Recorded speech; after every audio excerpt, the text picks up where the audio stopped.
देले बाड़ा। ऐसन कवन गलत राह पकड़ लेनी हो तनी बतावत। सुना सुनावा। लागे बहुजन के जगावल तू भुला गइला।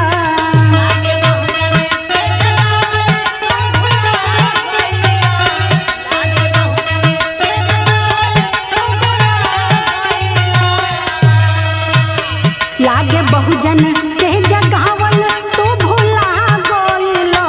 काहे ललई जग देव के भुला गइला। क्या बात है?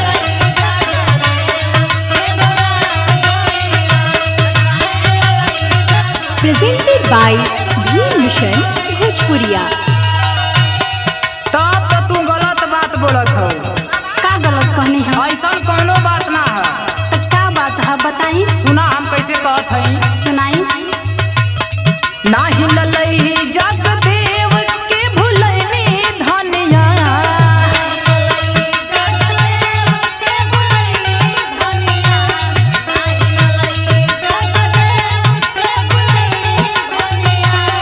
नाही ललई जग देव के भुलैनी धनिया। जबल रही हमरे दम मिशन चलाई धनिया।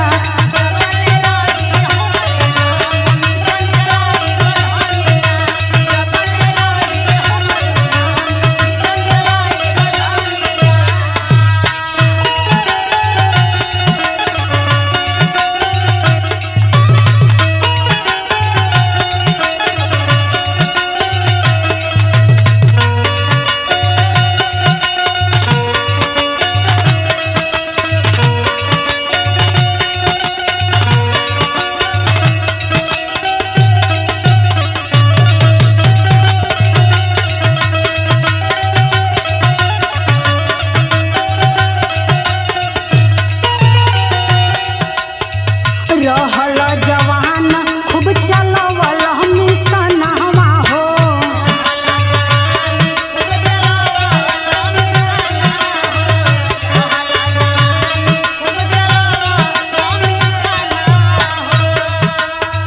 तोहरा के जानत रहे सब बहुजनवा हो। अभी भी सब लोग जानेला बाबा साहब का प्यार आशीर्वाद बा।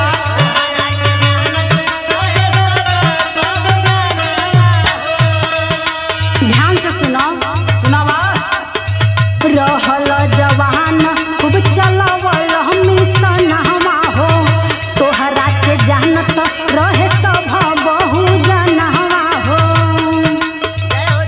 जैसे ढलल तोहर उमर पगला गइला।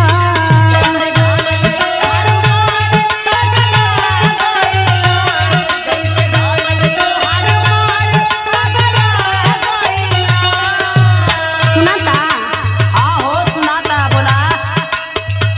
कि जैसे ढलल तोहर उमर पगला गइला। काहे ललई जग देव के भुला गइला।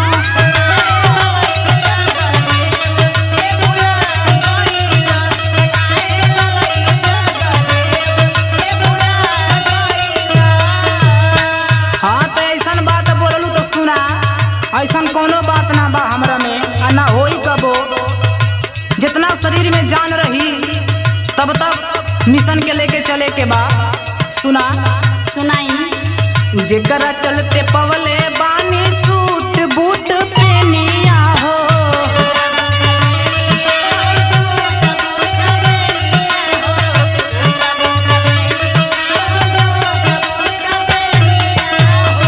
कैसे भुलाइब जेकर सब बाटे देनिया हो।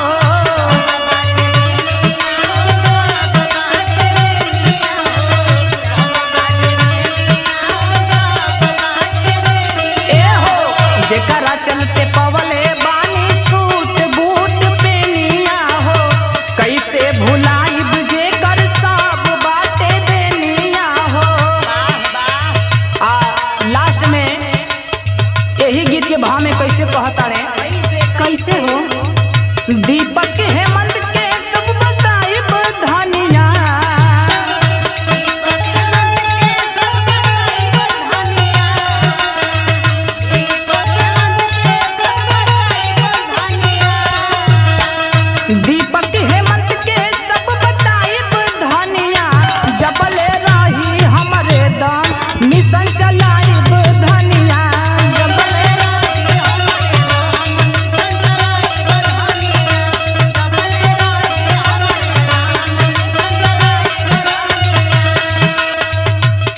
लागे बहुत